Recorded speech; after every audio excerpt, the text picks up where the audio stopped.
السلام علیکم ورحمۃ اللہ وبرکاتہ۔ آج ہمارا جو ہے وہ آپ کے پاس اسلامیات لازمی کا جو 7واں چیپٹر ہے، اس میں جو دوسرا آرٹیکل ہے کہ ہماری جو ہے جسمانی صحت اور ذہنی صحت کی اہمیت پر جو ہے وہ نوٹ لکھیں یا بیان کریں۔ یہ تفصیلی سوال ہے، 8 نمبر کا سوال آتا ہے، آج ہم نے وہ پڑھنا ہے۔ سب سے پہلے آپ کے پاس یہ جو ٹیکسٹ بک کا مواد ہے، اس مواد کو آپ نے پیش کرنا ہے اور ہیڈ لائنز کے ساتھ پیش کرنا ہے جی۔ جیسے آپ کے پاس پہلا پیرا لکھا پڑا ہے، تو اس پہلے پیرے میں جو آپ کے پاس اس کی ہیڈ لائن بنے گی وہ ہوگی مکمل ضابطۂ حیات۔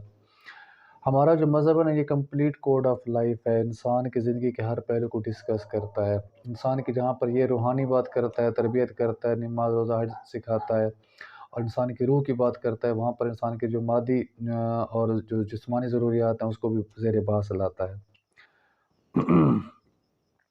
کیونکہ ایک جو جسم جو ہے وہ رہنے کی جگہ ہوتا ہے، روح جو ایک جسم میں رہنے کی جگہ ہوتی ہے، تو جب جسم صحت مند نہیں ہوگا تو روح بھی جو ہے اس کمزور ہو جائے گی۔ تو صحت مند معاشرے کی بنیاد جو ہے وہ ایک صحت مند جسم ہوتا ہے۔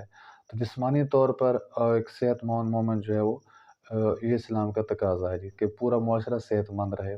صحت کے حوالے سے بھی ہمارے پاس رہنمائی اور تعلیمات موجود ہیں۔ سب سے پہلا جو ہے دوسری بات، صحت مند معاشرہ۔ صحت مند معاشرہ ہی آگے بڑھ سکتا ہے، ترقی کر سکتا ہے اور اعلیٰ سوچیں لے کے کر سکتا ہے۔ بیمار معاشرے میں آگے بڑھنے کے چانس کم ہو جاتے ہیں۔ تو اسلام کا بنیادی تقاضا بھی یہی ہے کہ ہم جو انسان مجموعی طور پر سارے حضرات صحت مند ہوں اور آگے بڑھنے والے ہوں، جسمانی اور روحانی مادی ساری ترقیوں میں اپنے آپ کو جو ہے پیش کرنے والے ہوں۔ آپ کے پاس لکھا ہوا ہے صحت اور علم کی فوقیت۔ فوقیت کہتے ہیں اوپر ہے، ترجیح ہے اس کو۔ کہاں پر؟ یہ قرآن مجید میں یہ لکھا ہوا ہے کہ جس معاشرے میں جو معاشرہ صحت مند ہوتا ہے اور صاحب علم ہوتا ہے تو وہی جو ہے وہ آگے ترقی کر جاتا ہے، آگے لے جاتا ہے۔ ہمارے پاس آپ کے پاس جو ریفرنس موجود ہے وہ سورۃ البقرہ کی آیت نمبر 247 ہے، اور یہ بنی اسرائیل میں ایک جو ہے مجاہدین کا ذکر کیا گیا تھا، ان کی جو خوبی بتائی گئی ہے، ان کی خوبی یہی بتائی گئی ہے کہ اللہ تعالیٰ فرماتے ہیں وَزَادَهُ بَسْطَةً فِي الْعِلْمِ وَالْجِسْمِ۔ وہ جو حضرات تھے، وہ جو مجاہدین بنی اسرائیل والے، وہ کیا تھے کہ اللہ نے انہیں علم اور جسم میں بڑی وسعت عطا فرمائی تھی، یعنی کہ ان کے پاس صاحب علم بھی تھے اور وہ صحت مند اور جنگجو قسم کے انسان بھی تھے، ایکٹیو انسان بھی تھے، پیسے نہیں تھے۔ اسی کے ساتھ ساتھ لکھیں گے اب یہاں پر دو نعمتیں، یہ ہیڈ لائن بنائیں گے۔ اس میں آپ کے پاس ارشاد نبی ہے، یہاں پر حدیث آ رہی ہے جی۔ حدیث یہ ہے، آپ کے پاس موجود ہے، بخاری شریف کی حدیث ہے، 6412 نمبر حدیث ہے۔ حضرت محمد صلی اللہ علیہ وسلم نے فرمایا تھا کہ دو نعمتیں ایسی ہیں جس کی قدر نہیں کی جاتی، اور وہ ہیں صحت اور فراغت، اور یہی چیزیں ہمارے پاس موجود ہیں، ہم بھی اس کی جو ہے ناشکری کرتے رہتے ہیں۔ بٹ اگر صحت مند ہوں تو ہمیں زیادہ سے زیادہ نیک کام کرنے چاہیے اور مریضوں کے کام آنا چاہیے، خدمت خلق کا کام کرنا چاہیے۔ ایسے اگر ہمارے پاس بہت سا وقت موجود ہو تو اس وقت کو کارآمد بنائیں، فضول لایانی کاموں میں خرچ نہیں کرنا چاہیے، تعمیری کاموں میں، خدمت خلق کے کاموں میں، رضا الہی کے کاموں میں خرچ کرنا چاہیے۔ اسی پر ایک اور حدیث بھی ہے کہ توانا مومن تک جو ہے کمزور مومن سے بہتر ہے۔ یہ بھی ہمارے پیغمبر کا فرمان ہے کہ جو صحت مند مومن ہوتا ہے وہ دین کے بھی کام آ سکتا ہے اور اپنے ایسے مومن بھائیوں کے بھی کام آ سکتا ہے۔ بیمار مومن جو ہے وہ کسی اپنی صحت کے حوالے سے پریشان رہتا ہے تو وہ جو ہے ویسے تو اللہ تعالیٰ کو پیارا ہوتا ہے، لیکن اپنے عمل کے اعتبار سے جو ہے باقی صحت مند سے کمزور ہو جاتا ہے۔ اس کے پاس عربی ورڈنگ بھی موجود ہے، صحیح مسلم کی حدیث ہے، 6774 نمبر اس کا حدیث کا موجود ہے آپ کے پاس۔ المؤمن القوی خیر و احب الی اللہ من المؤمن الضعیف۔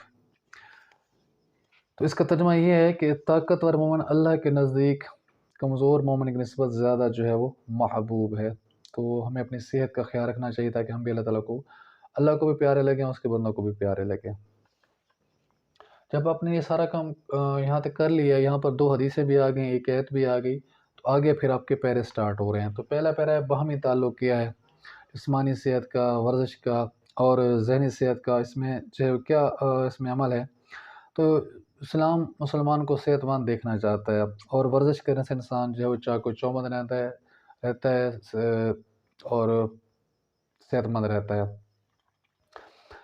کھیل کود بھی ورزش کرنے کا ایک طریقہ ہے، تو اسلام نے بھی کسی ایسے کھیل پر پابندی نہیں لگائی جس میں انسان کی جسمانی طور پر ورزش جو ہے وہ ہوتی ہو، اور ایسے اسلام تمام کھیلوں کی حوصلہ افزائی کرتا ہے جس میں انسان کے جو ہے وہ جسمانی طور پر متحرک رہے اور وہ کارآمد شہری بنے اور اس کی جسمانی ساخت اور جسمانی حالت جو ہے وہ بہتر سے بہتر ہو جائے جی۔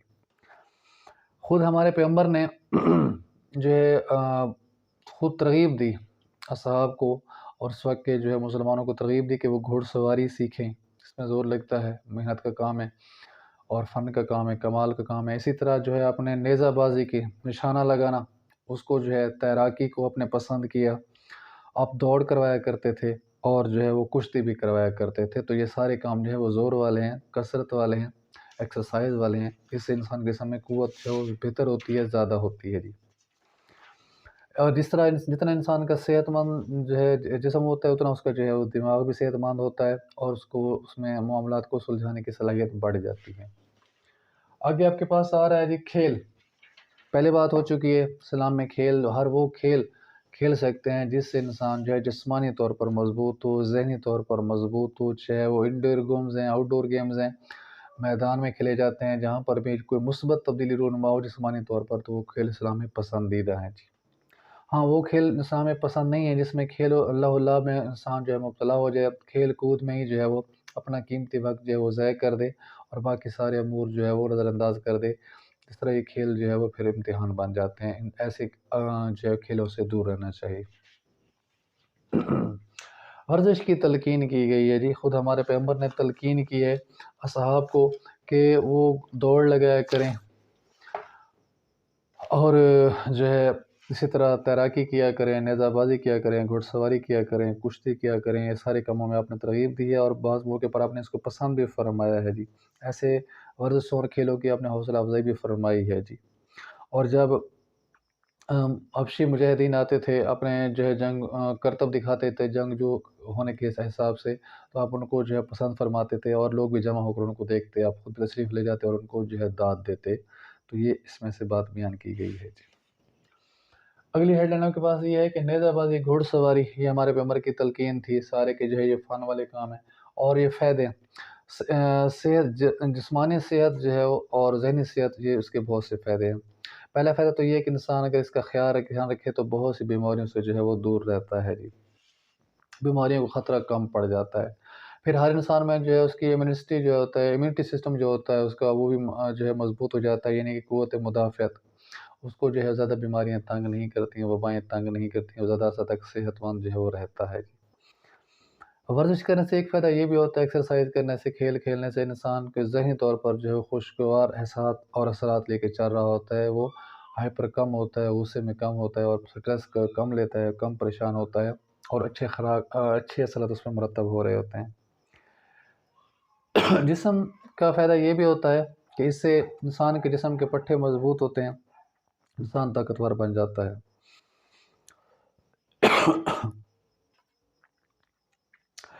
جسمانی ریاضت کا یا مشقت کا یا ایکسرسائز کا ایک فائدہ یہ بھی ہے کہ انسان میں اخلاق آ جاتا ہے، ایتھکس آ جاتی ہیں، اس کو جو ہے سب لوگوں کے ساتھ مل جل کر رہنا آ جاتا ہے، کھانا پینا، پہنا، آنا جانا، بیٹھنا، بات کرنا، گفتگو کرنا، یہ سب چیزیں جو ساتھ والوں سے جو ہے وہ سیکھ رہا ہوتا ہے اور لرن کر رہا ہوتا ہے۔ اس سے اس کے جسمانی طور پر بھی انسان مضبوط ہوتا ہے اور ذہنی طور پر بھی مضبوط ہوتا ہے اور اس میں انسان بااخلاق بھی بن جاتا ہے۔ تو یہ اس کے فائدے اور اس کی اہمیت ہیں، اس کی اہمیت کو نظر انداز جو ہے وہ نہیں کیا جا سکتا۔ آخر میں حاصل کلام، اس کے آپ کے سامنے اس کی ضرورت بھی آ گئی ہے، اس کے بارے میں قرآن کی آیت بھی آ گئی ہے، آپ کے پاس حدیث بھی آ چکی ہیں، ہمارے پیغمبر کے سیرت سے واقعات بھی بیان ہو چکے ہیں، اس کے فائدے بھی بیان ہو چکے ہیں۔ تو اب یہ ہمارے لیے یہ ہے کہ ہم اپنے آپ کو ورزش کریں، کھیلوں میں، ایسی کھیلوں میں اپنے آپ کو مصروف رکھیں جس سے ہماری ذہنی صلاحیت میں، جسمانی صلاحیت میں اضافہ ہو اور تاکہ ہم نظم و ضبط، ڈسپلن سیکھ سکیں، وقت کی پابندی سیکھ سکیں اور ہماری زندگی میں برداشت جو ہے وہ پیدا ہو جائے تاکہ خوشگوار اسلامی معاشرہ ہمارے زیر وجود میں آ سکے۔